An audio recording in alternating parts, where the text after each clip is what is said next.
Hey everyone, got a quick weather update for you here, heading into tonight and also for midweek. This Port Jefferson, the harbor, kind of cloudy still. The fog is lifted for the most part, and we're not seeing much of anything right now. The rest of the day just should be mostly cloudy, but there is some action off to the west. Severe weather, it's that time of the year now, still with the severe storms across the midsection of the country, still stormy on the west coast, and that batch of storms heads to the east coast, but through tonight, the worst should be across the Hudson Valley, New Jersey, south and west. We're going to be protected by this marine layer. Water temps are cold, and that tends to help with the wind off the water to knock down the storms, not make them as severe as they would be inland areas away from the ocean. So we watch our future radar. It's going to be late tonight, too. We're talking after 7, 8, 9, 10 p.m.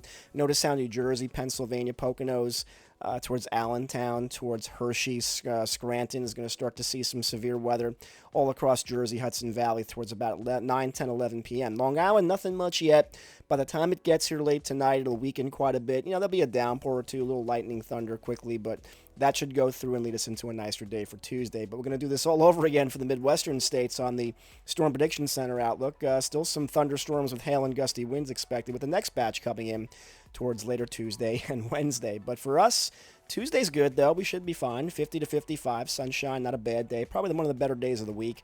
A little chillier on Wednesday. We're in the mid-40s. Speaking of chilly, Climate Center long-range outlook for the second week of April. A little concerning here. Indicating a great chance of being below normal with some cold wintry air. And if it's also very dry, that could mean probability of brush fires going up for that second week of April. Something we have to watch very carefully. But till then, we got some up and down weather this week. Shower storms tonight, nice on Tuesday. Mostly cloudy, cooler from Wednesday. And then, a couple of showers, not a washout Thursday, Friday, Saturday, Sunday. Mostly 50s and 60s. We'll see what happens, though, with that second week of April. So have a great week, and watch out. Some of those storms late tonight.